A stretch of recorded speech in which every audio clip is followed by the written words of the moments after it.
Hey guys, today we are talking about suicide on the podcast. If this is a difficult topic for you, I want to encourage you to reach out to 988, the mental health crisis line, and to your support people, important people in your life, because this can be hard to talk about sometimes, but it's really important. So we are going to dig in.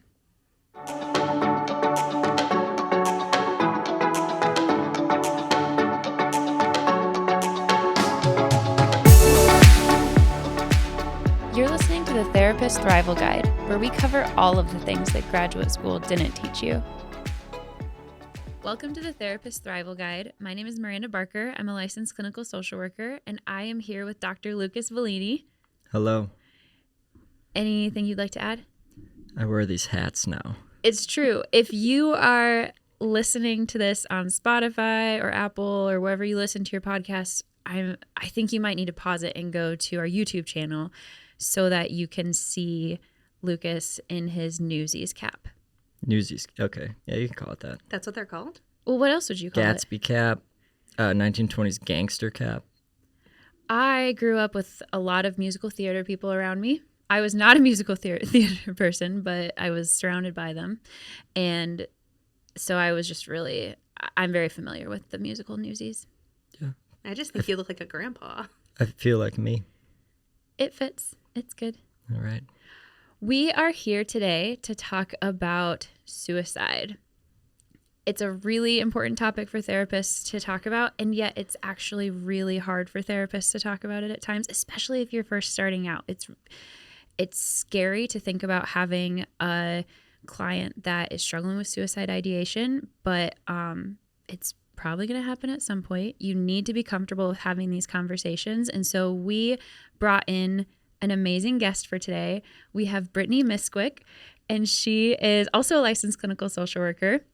She is the National Director of Protector Overwatch. Dr. Brittany Miskowiec. Oh, I'm sorry. Thank you for clarifying. Got you. I would have corrected you. Okay, good. Obviously. Thank you. Good. Man, we were just, before we started recording, Brittany and I were talking about how great it is to have another clinical social worker in the room, but I am actually just reminded now that I'm the only one without a doctorate. So anyways, we brought Brittany in today because she is a suicidologist. Now, you might be wondering, what is a suicidologist and how do they become a suicidologist? And I'm going to let Brittany answer that question. Thank you. And thanks for having me.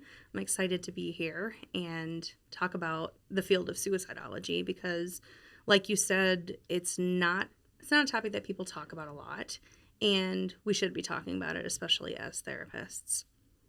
I started my career in Louisiana at a crisis center, and it wasn't where I wanted to be, but my first internship, the social worker didn't show up the first day at a school. And so I awkwardly sat outside of the principal's office for like half a day waiting for them to show up.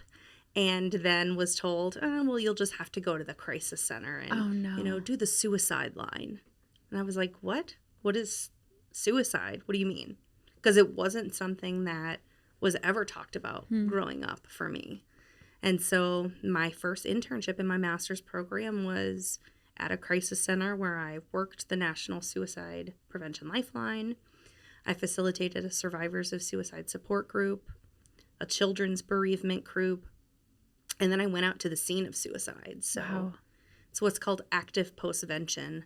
We try to help the newly bereaved as close to the time of death as we can.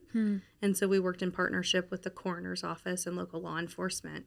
And when they would get to the scene and declare it a suicide, they'd call me and I would go out with someone else who had that lived experience and had lost someone to suicide. Wow. That's where my career started. So I just sort of hit the ground running with suicide prevention. And, I look back on it, and a lot of times people think I have a personal connection to suicide, and that's why I got into this field, but it's not. I very vividly remember one night in a survivors of suicide support group sitting in the room, and there were probably about 10 people there, 10 clients, and my co-facilitator.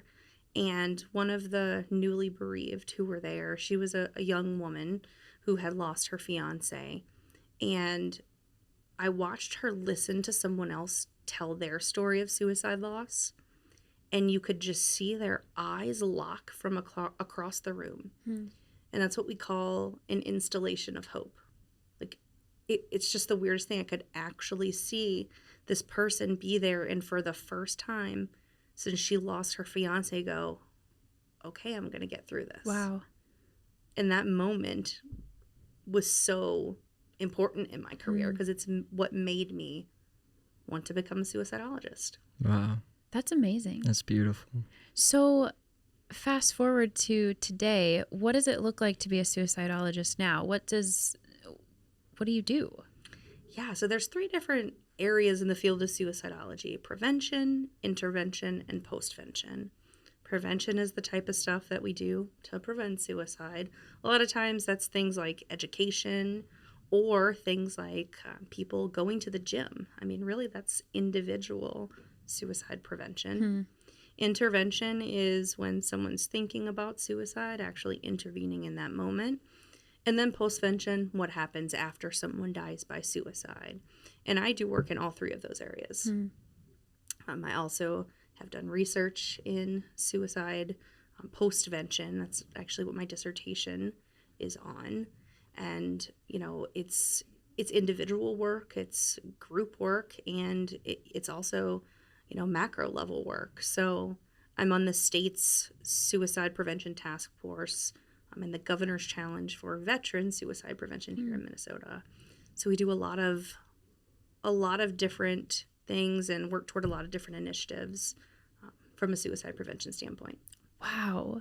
And I know that in previous conversations we've had, you've talked about having to testify in court at times. What does that look like? Why do you have to testify in court?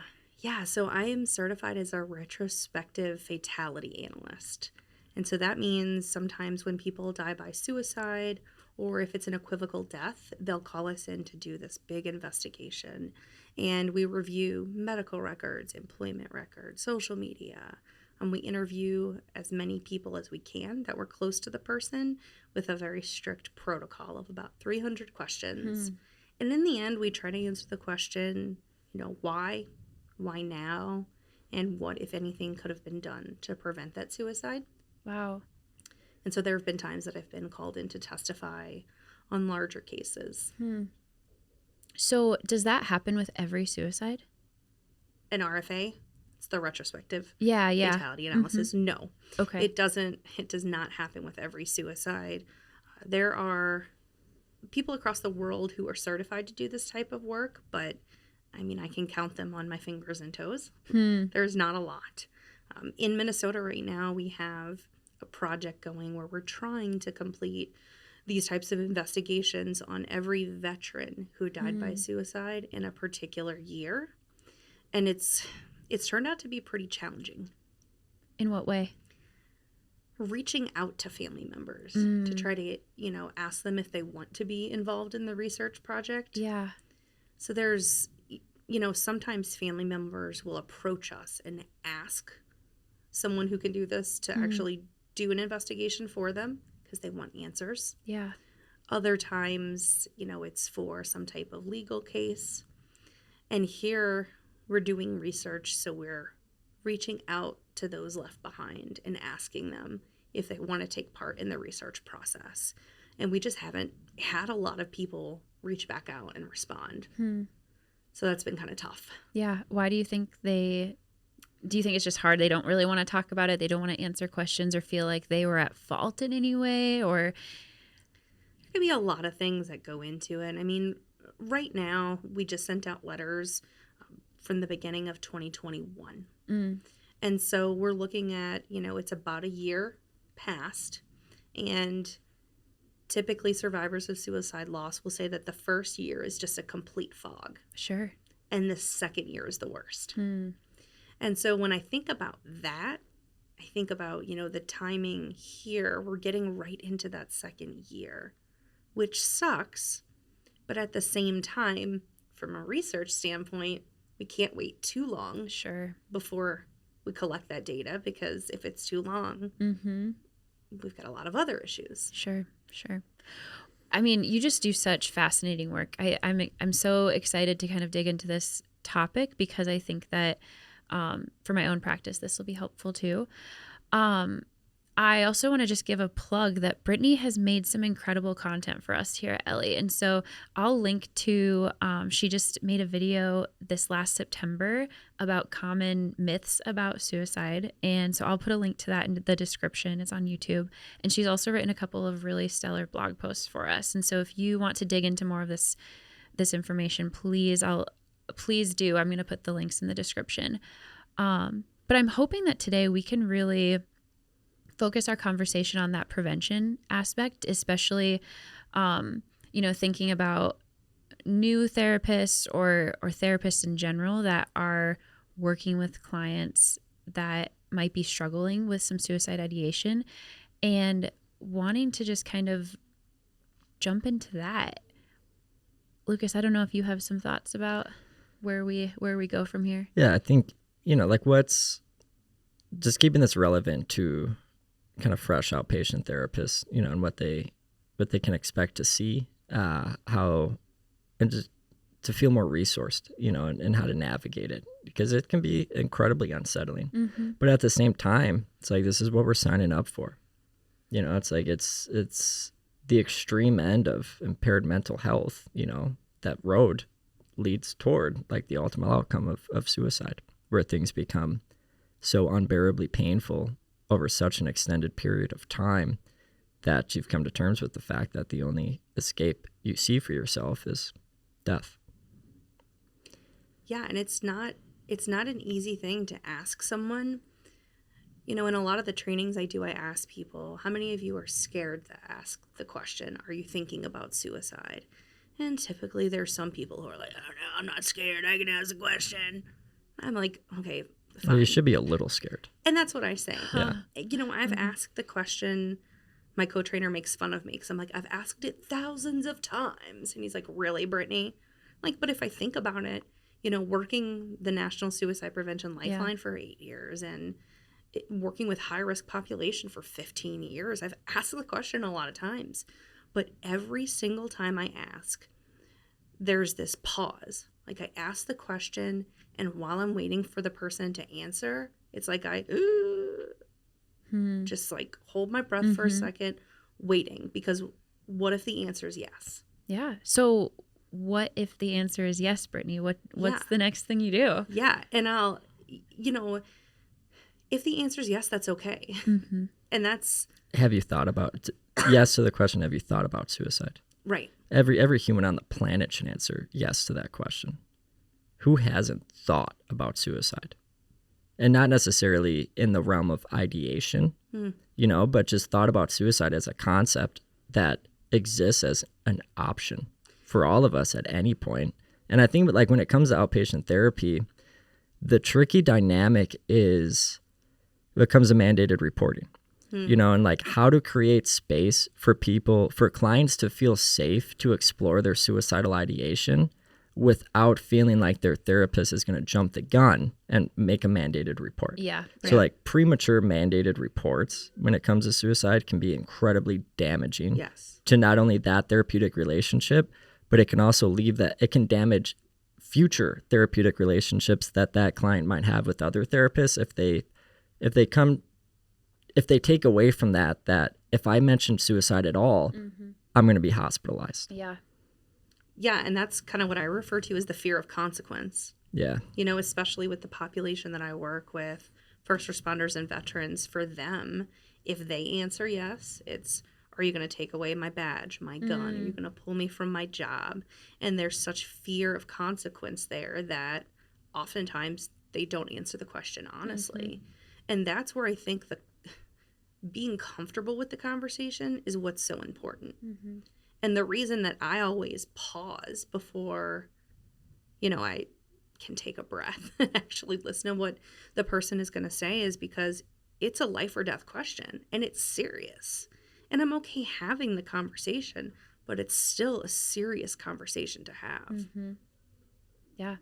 So when you are training other therapists, give us some ideas of like, where does the conversation go from there? Yeah. I think it's before that. It's how the conversation happens. I think that is the most important part because it has to happen naturally. And I tell a lot of the therapists, the ones that will use the Columbia Suicide Severity Rating Scale, which is a great resource.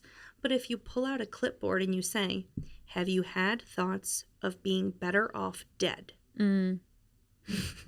Yeah. And then you look up to the person, they're going to be like, seriously, F off. Like, I'm not going to answer that, honestly. And so it's about just being genuine. And when I ask the question, I do it a couple different ways. One is sort of a clarifying question. Like if somebody says something that kind of makes you go, So if somebody says, it's fine, don't worry about it. Next week, everything will be fine. It'll all be done with then. I might say, when you say that, it'll all be done with next week, what do you mean by that? Because it kind of sounds like you're talking about suicide. And by actually saying the S word, it shows them that I'm comfortable with it and that I'm okay and willing to have a conversation. So there's that. And the other key piece, I think, is just showing them the evidence. That's a big one. There's a lot of people, especially when we're talking about our loved ones and asking them, who say, well, I don't want them to get mad at me. And I haven't really had anyone get mad at me for asking the question. But if you tell them why you're asking, it kind of mitigates the opportunity for them to say, what? Oh my God, why would you ask me that? Yeah.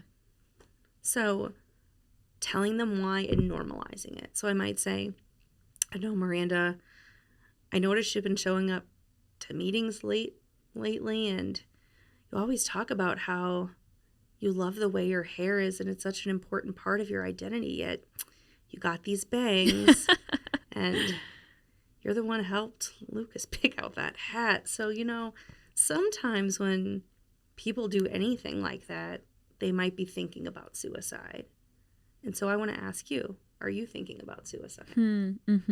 So you say why, and then normalize it. You're like, look, under these circumstances, that makes sense. I love the bangs, by the way. I think sometimes, too, I like to introduce it as a topic removed from the client. Tell me more. So not necessarily, like if if they're struggling with depression, you can sense when someone's depressed. You can sense low affect, low mood. And so in a way that might not even be relevant to what we were just talking about, to just say, what do you think about suicide? Like, what are your thoughts on suicide? Like, just as a notion. Yeah. Do you know anybody, who's ever experienced suicide? Have you been affected by it at all? So talk about it as a concept that's at least somewhat depersonalized to them and their experience, which I also think is important too, because I think suicide is a philosophical concept. It's a deeply philosophical concept. A lot of philosophers would argue it's the most philosophical concept. And, even as therapists, as humans, it's like, what are our thoughts on suicide? What are our personal beliefs around it? I think those are things that are important for us to examine and know where we're at with it, so that when it does come up in a clinical context, it's like we know where we're at with it. And so our stuff will show up much less in that conversation, and it just creates more open space to explore where the client's at with it. And yeah, I think introducing it as a philosophical concept is something that it's been beneficial, especially with like teens and adolescents. Like I like to bring it up within the context of Hamlet. Like that notion of to be or not to be.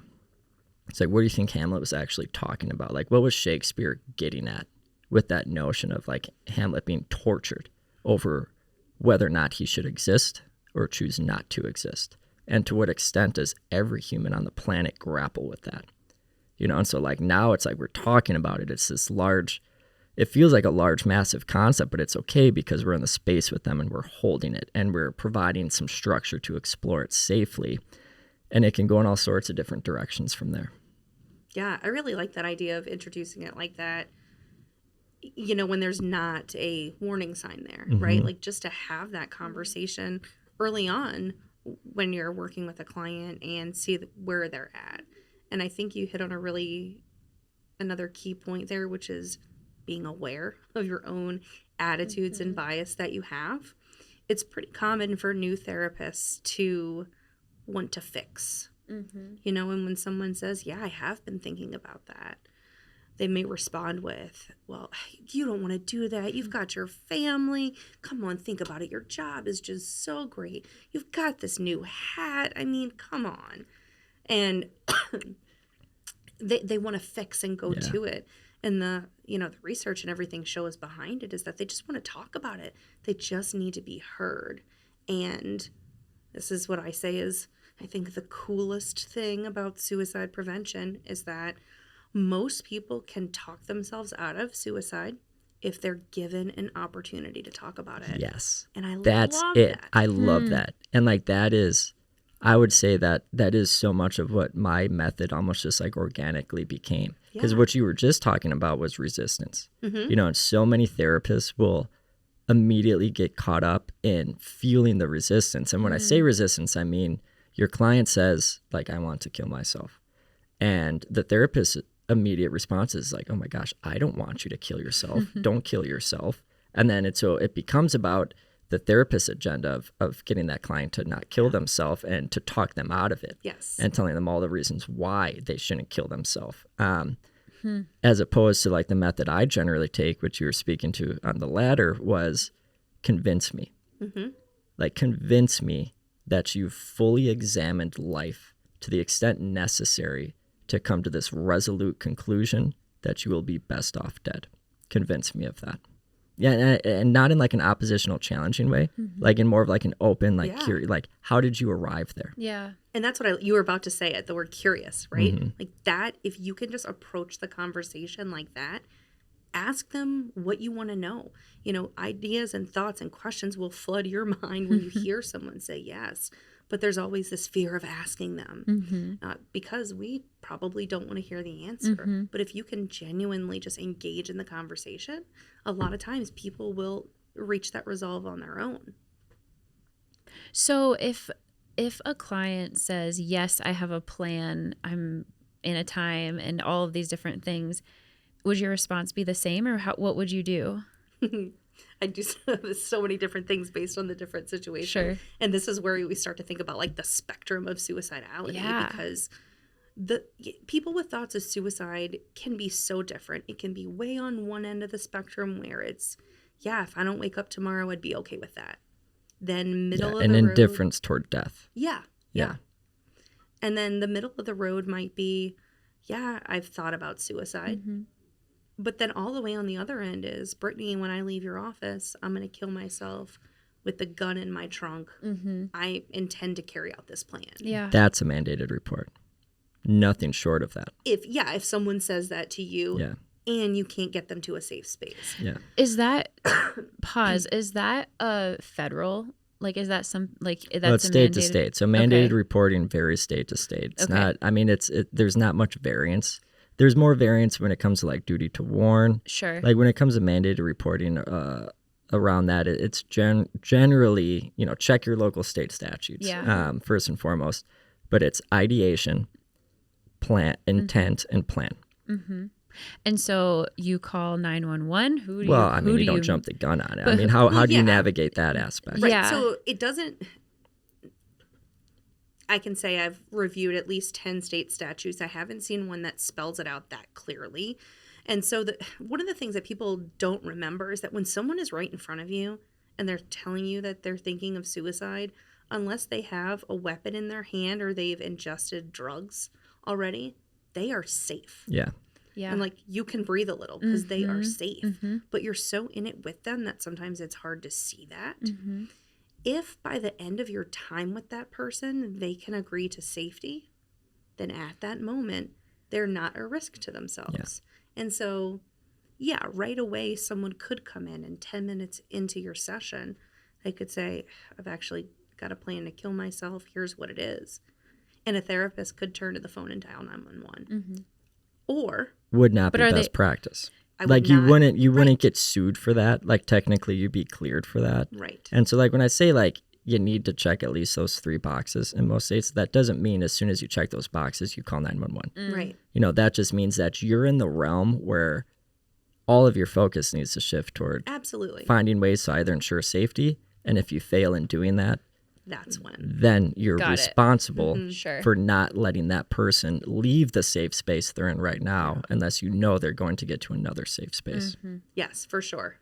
Yeah, and so that's the time to shift the conversation and talk about what's going on with them. And it's not necessarily going to be thoughts of suicide. It's going to be all the things.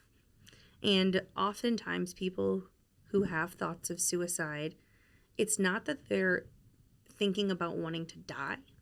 It's that they don't want to live. They don't want to live with the way that things are right now. Yeah. And so internally, there's this suicidal ambivalence, this struggle where part of them wants to die, part of them wants to live. And what we ultimately want to get to is being able to focus on that part of them that wants to live. But they've got to work through that part that wants to die first. Yeah, and that's where, like, when you create that space to really explore, like, again, that question of, like, how do you know? Like, how are you so certain that that's the only option?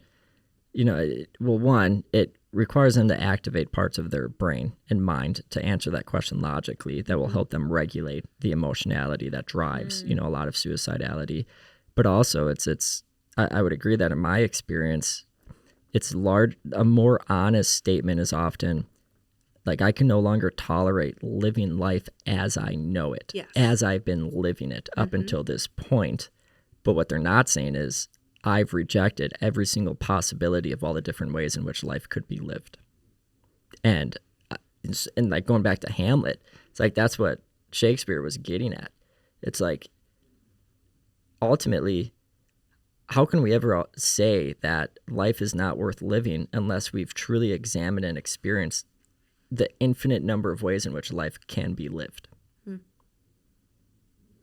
But sometimes people can't see that. Oh, no, you can't, especially when you're bogged down in depression over an extended period of time. It's like what that does to your brain, how that closes your lens to the world, and it becomes more and more narrow. And a lot of that is, you know, I would say often a product of that individual never having space to explore anything otherwise. Yeah, and not having the supports and the right people to even ask that question, right?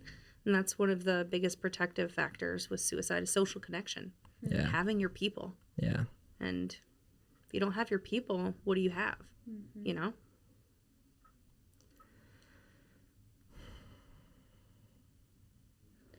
So how do you go about, I mean, we're talking about having this conversation. They're in front of you. They have suicidal ideation. How do you get them to the point of safety planning? Yeah. I mean, because you're exploring this idea and then you're kind of transitioning and needing to kind of make somewhat of a plan. Sure. So what I use is the ASSIST model, which is Applied Suicide Intervention Skills Training. And that's a 2-day training that, of all the trainings I've gone to, it's one of my favorites. It's 2 days just about suicide, which sounds like a lot, but it gives you so many other skills. And what it talks about is that while you're hearing the person's story, you're learning about all these things that are going on. You're sort of listening for what ASSIST calls a turning point, which is part of this person that we kind of want to grab onto and hold. And so sometimes you hear them talk about hope in some way. It's like they might hope that things will get better. And so that's when I'd say, all right, well, you know, if you've got some hope that things are going to get better, why don't we talk about keeping you safe right now and just talk about what that might look like. And so then I transition to the safety planning part. Yeah. So what would you include in a safety plan with a client? Yeah. So there's a lot of different things, and maybe this is something we can share in the resources too. Definitely. Yeah. The Stanley and Brown safety plan is one of my favorites. And what's cool about it is that it can actually be used as an intervention tool as well. So you could take a whole session with a client and just work on a safety plan. And I use it also as crisis response plans. So if you have a client who's typically in crisis, or someone who's, you know, had moderate to severe thoughts of suicide, doing that early on in your work with them is helpful, because then you've got it to fall back on. In that particular model, you know, it is first identifying warning signs. In other words, how do you know that you need to bust out this plan and check it out? Then you would do some internal things, then reach out for social support. What do you mean internal things? That was a really vague statement, wasn't it? Internal coping skills. So it might be going to take a hot bath or watch a Will Ferrell movie, something like that. Okay. And these, you know, this is for, it's a little bit more aimed at someone who's, you know, maybe at home, they realize they're thinking about suicide and they're like, oh, I made that safety plan with my therapist. Let me go get it out. Do you think they're going to? I hope so. Yeah. And the way that I use them for that particular thing, what I like about it, there's actually a couple different apps out there that you can send the safety plan to someone. And so, like I said, first you're trying to deal with things on your own, the internal coping strategies. And then you go to informal stuff, like who can distract me? What's a coffee shop I can go to? And then it's a little bit more formal in, you know, hey, Miranda, I'm having a rough day. Can you come hang out with me? And so if you two were my people, I would have ideally shared that safety plan with you. Got it. Yeah. So you know when I call you and I'm like, hey, can you come hang out? That means I'm having a rough day in terms of my thoughts of suicide. Yeah. And so when I work with clients, I always encourage them to send it to the people that they list on there. I mean, that just seems so scary, though, for a client to have to share something like that with a family member or with someone that's important to them. Do you ever have clients that are resistant to that? Yeah. Yeah. I do. But I don't always ask it or give them the option. It's like, sure. So who are we going to send this to? Yeah. Okay. That makes sense. Okay. So you listed Lucas and Miranda as your people. Okay. So if the top right button, if you click that, you can email this to them. Got it. Sure. You know, it's sort of that. We're going to do what keeps you safe. Yep. Yeah. And so that, you know, that's one type of safety plan that I think used as an intervention is really neat. It's a little bit different when someone's in your office, because you're not going to be like, what internal coping strategies can you use right now? Right.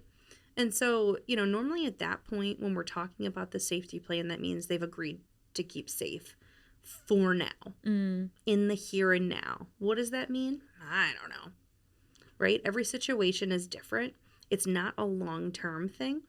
And so normally I check in with the person and I ask what they've got going on for the rest of the day. Like, that's a no-brainer. You know, where are you going? Who are you going to be with? What can you do for yourself? Yeah. And then I'll talk about connecting them to resources, which in this case, you know, if we're talking about me being their therapist, that's one thing. But I'd want to know about their social connection. So maybe they would benefit from some type of support group. Or, you know, maybe they want to get back into going to church. And so maybe include those things in there. And we always want to talk about means restriction. And so if someone's plan involved a firearm, I would want to know where it is and how we can safely disable it. Yeah. So whether that's removing it from the home, you know, with some clients, especially the population I work with, discharging the clip is more than I can even ask for sometimes. What does that mean? Taking the clip out of their gun. Yeah. Letting alone getting rid of their gun. Yeah. Yes. Yeah. Okay. Like I see what you're saying. Did my visualization not help there? For the people who are not watching this on YouTube, Brittany just mimed taking a magazine or a clip or whatever it's called out of a gun. Although it really just looked like me kind of pushing my hands together. And which is interesting because it's at the same time a source of security for them. Right. Well, also the product that could ultimately result in their demise. Yeah. And the goal of even just taking out the clip is it's one extra step. Yeah, that's true. Yeah. And that's why gun locks are effective, because you put, you know, this cable lock through, I should know my gun anatomy better, that, you know, where the trigger is. And then you can't pull the trigger. And so you lock it up. Anything to make you think twice. Yeah. Some people will take the lock and freeze it in a block of ice. Oh, interesting. Yeah. And so it's like the contemplation of suicide can often happen over a phase of years. But the act of suicide can still sometimes be impulsive. Sure. I'm going to ask a question that I feel like we've talked about before, but a lot of people think this. But what about, like, if you talk about suicide, are you putting the answer or putting the thought in their head? Are you worried about triggering them, you know? Yeah. Lucas, when you get your next paycheck, are you going to send me half of it? No. Okay, so since I just asked him that, have I, like, witchcraft him into having to do it? Maybe now I am. Right? Like, no human is that influential. Just by asking someone if they're thinking about it, it's not going to make them do it. And the research shows that asking can actually serve as a deterrent and give the person a sense of relief. So it's actually a good thing just to ask. And so, like, you talked about the social piece. I think that's a big one. You know, like a lot of individuals, isolation's a significant part of depression. And so sometimes with people, it's a matter of, you know, it's like you've told me about the people in your life and they all kind of seem to suck. Like you have shitty people in your life, you know, and it's like, and you frame it like that, and then that can lead to like a renewed installation of hope. Yeah. You know, because like if, like hope is significant. I see hope as such a critical aspect of this. You know, it's just like I've encountered depression, you know, like personally, like I've seen its darkness and it's heavy. Like, my God, is it? And you don't even know how heavy it is until it starts to lift a little bit. But it's like I was never at a place of losing hope. You know, like the darkest point I went to, it's like I never lost sight of the hope of where I ultimately wanted to get to. But when an individual is in a place of totally diminished hope, it's like, my gosh, are they vulnerable? Yeah. You know, and so even when a client's there too, one of the things I tend to do is instead of, you know, kind of just like putting the pressure and expectation on them to develop hope, like I just ask them if they could get behind me having hope on behalf of them. You know, it's like I know I can appreciate that where you're at, the notion of hope is almost offensive. You know, but I truly and sincerely have hope for you. Yeah. And it's like, and I will hold that hope for as long as I have to. As therapists, we are so often the people that hold on to hope for our clients. And that was something that I would talk about in my child protection days all the time, where like I had to be the person that held on to hope for so many of my clients. And that's okay. It's like, that's not taking on our clients' stuff. You know, it's like, that's not like some of the narratives around like self-care and boundaries, you know, like might deter people from that. But it's like, no, it's like we absolutely need to be their resource of hope. And it's like, and if we don't sincerely have that hope, then it's like we shouldn't be the person working with them. I mean, just even being able to say, I believe in you and I believe. It's like I can see a totally different life for you. Yeah. And again, it's like, because I see who you are and you're amazing. There are so many amazing things about you.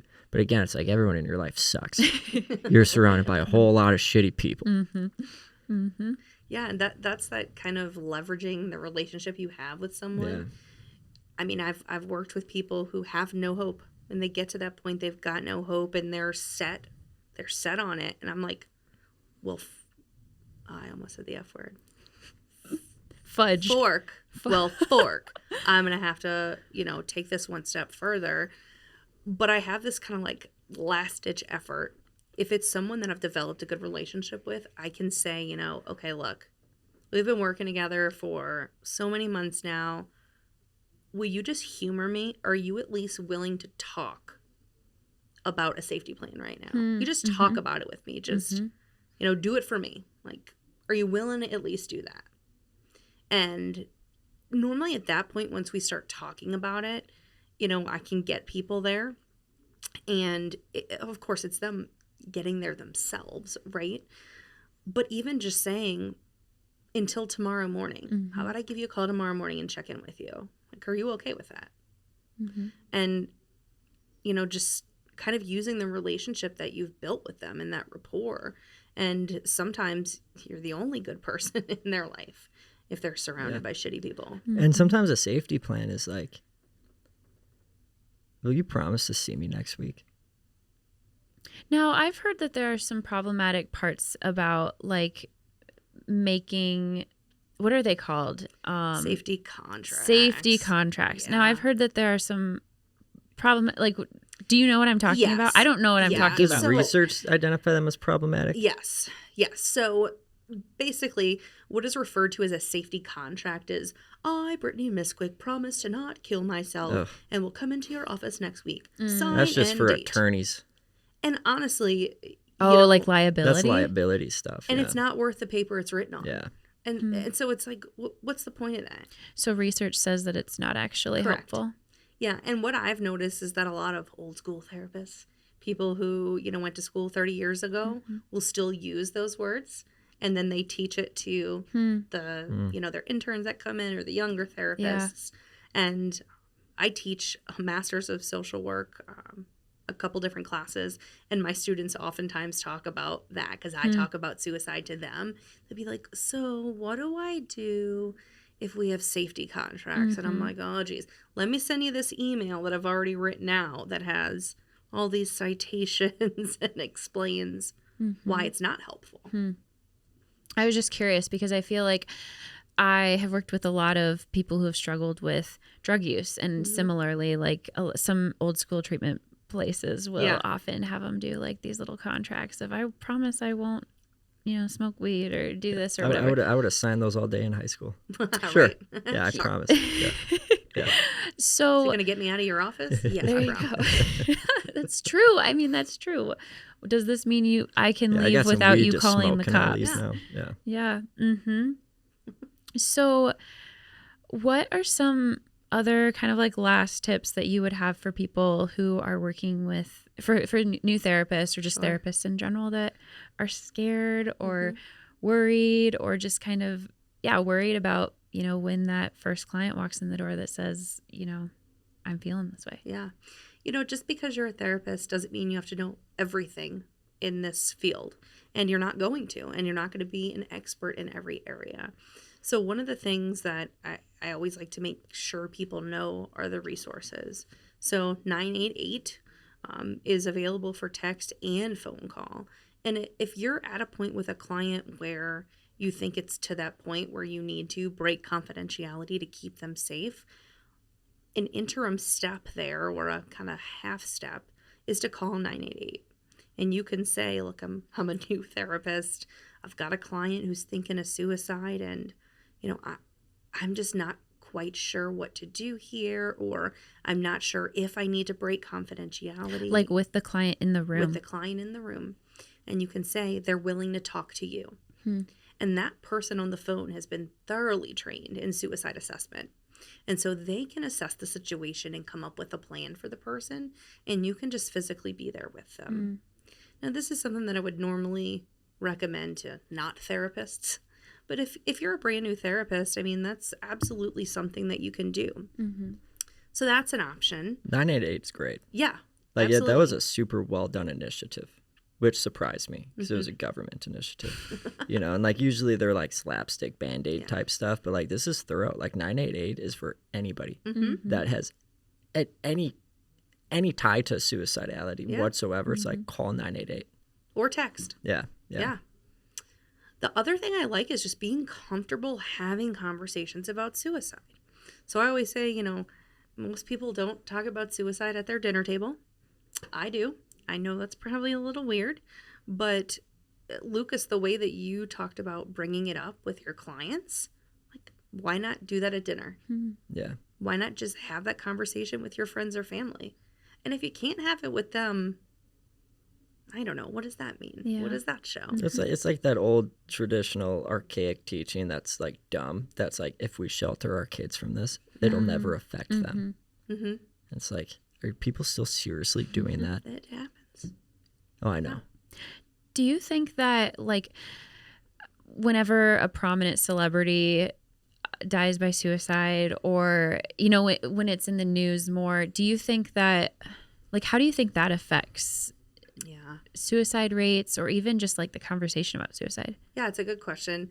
there are media guidelines out there on how to talk about suicide. They actually just updated them recently, and the way that it's talked about and what happens after someone dies by suicide can impact people who are already vulnerable. Sure. So once 13 Reasons Why came out, people who were mentally healthy, it was fine for them to watch it, even though there were a lot of things I would not have recommended. Oh in that gosh, show, that one right? scene. Oh, Yeah. I just had the same visceral reaction I had the moment I Yeah. saw that. I've never seen it. And So I'm still can you- torn about that. Can you imagine if you were in a vulnerable state? Yeah, I was If you working were- in adolescent day treatment when that series came out. Oh no, that's So, so like awful. Yeah, that's pretty bad. I binged that as like a duty Yeah. because Man. all the students were watching it Oh Yeah. man. and it was intense. And that sucks because then what it does is it increases the risk for those youth who are already in a vulnerable state. And so, there was research that came out recently about adolescent females around that time where suicide rates went up Yeah. for Wow. people who had watched it. And so that's why the messaging behind it is so important. There's been a lot about it in the recent weeks with a recent celebrity who died Yeah. by suicide.